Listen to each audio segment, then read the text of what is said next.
Kamusta ka na, Francia? Wala na si mama, nawawala si mama. Patingin ako ng mga palad mo. Ito po ka mo ning palad ko.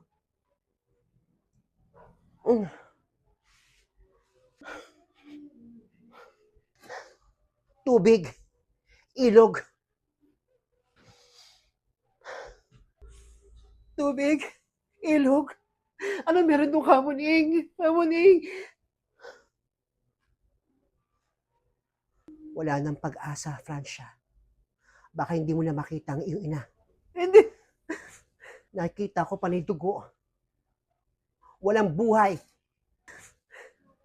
hindi yung totoo.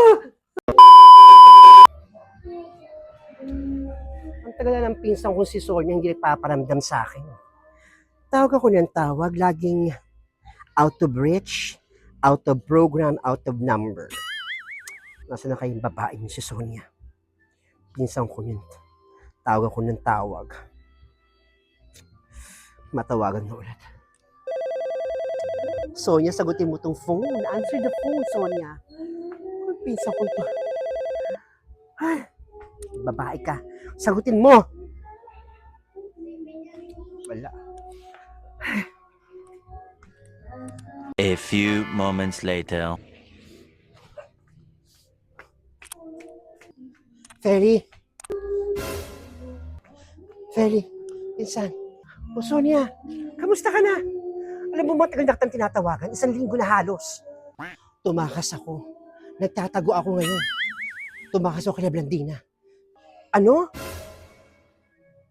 Tumakas ka kina Blandina? Halika, dito tayo sa loob mag-usap. Sige. Ikwento mo. Anong nangyari?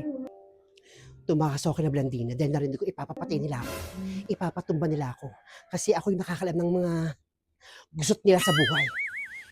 Ano? Ipapatumba ka ng mga yon? Na-record mo ba? Hindi ko nga na-record eh, sayang. Yun lang. Wala tayong laban kapag dumito ka na muna.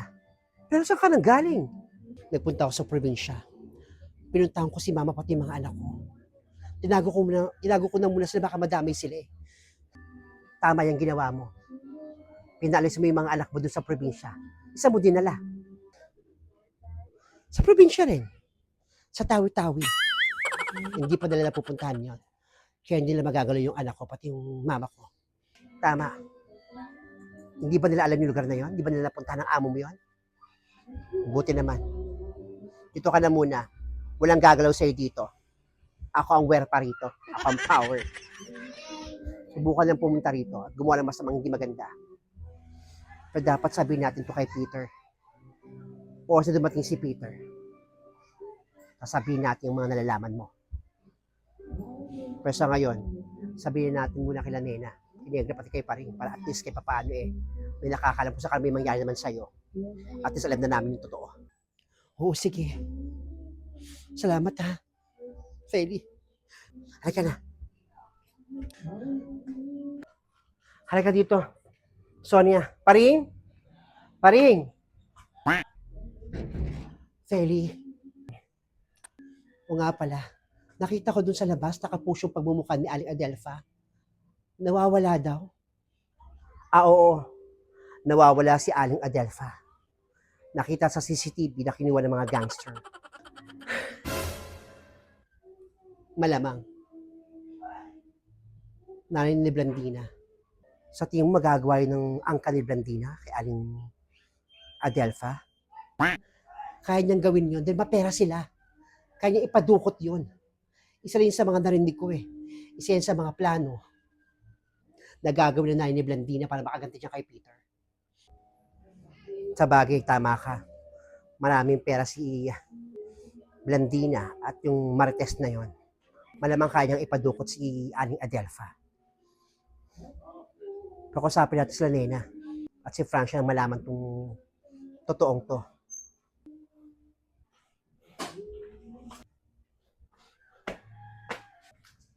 Halika na, Sonia. Dito si Nena pati si Francia. Nena?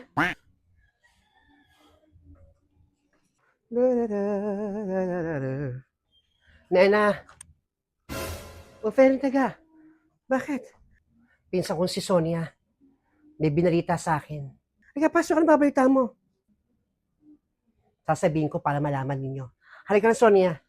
Ha? Nandiyan yung pinsan mo. Papasukin mo. Pasok kayo. Magandang araw, Nena. Nena, si Francia. Francia, labas ka. Francia? Bakit, Feli?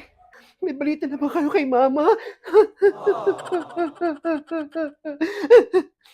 Francia, tumakas tong pinsan kong si Sonia dun sa bahay nila Blandina. Dahil narinig niya na ipapapatay siya.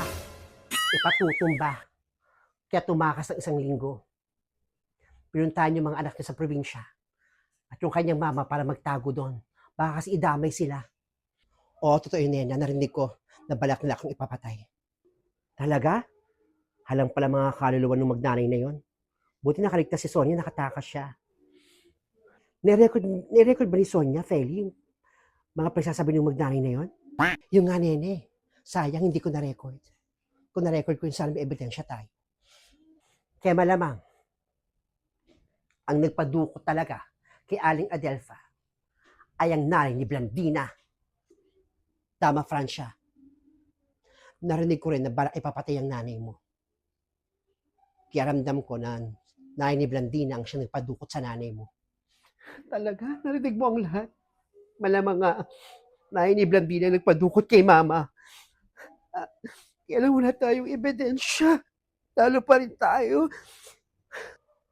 Nasaan ba si Peter? Ay nga inisip ko eh. Sana nga umuwi na maaga si Peter eh. Noong 1 linggo pa yun, ilang araw na nagpupunta yun kay Blandina. O sige, Nena. Alis na muna kami. Francia, lakas mo loob mo. Aharapin natin yung mga yan. Pero sa ngayon, medyo hagilap muna tayo ng ebidensya. Pero meron pa eh. Meron pang pwedeng tumulong sa atin. Ano?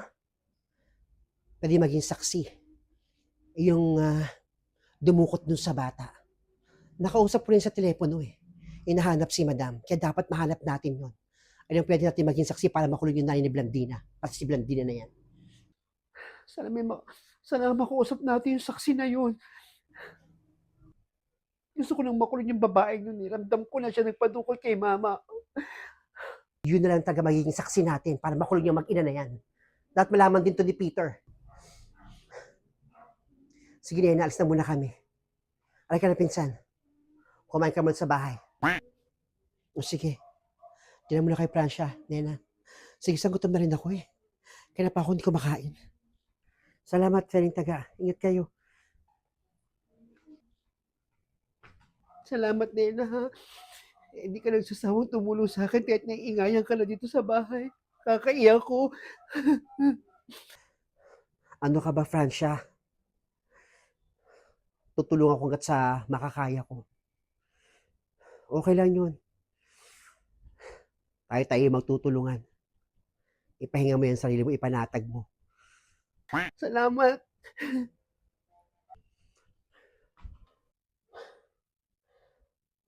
Walang yaka, Sonia. Parang tinaguan mo kami talaga eh. Puisit ka, hindi ka makakatakas sa amin. Alam na alam mo mga plano namin. Pwes, ikaw ang isusunod ko kay Adelfa.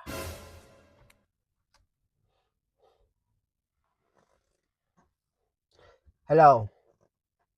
Senyora mo to? Ano? Napansin mo na bang dumaan dyan si Sonia sa bahay nung pinsan niyang si Feli?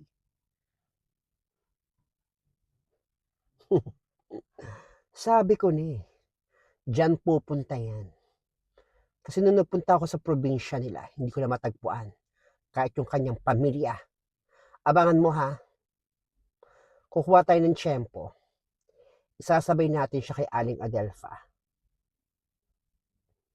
Isasabay ka siya doon sa matandang hukluban.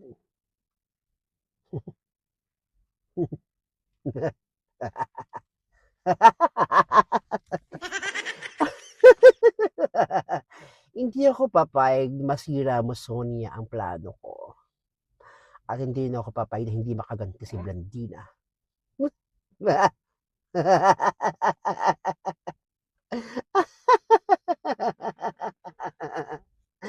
Sige na, ipag-drive mo na ako. Ako nga pala yung driver.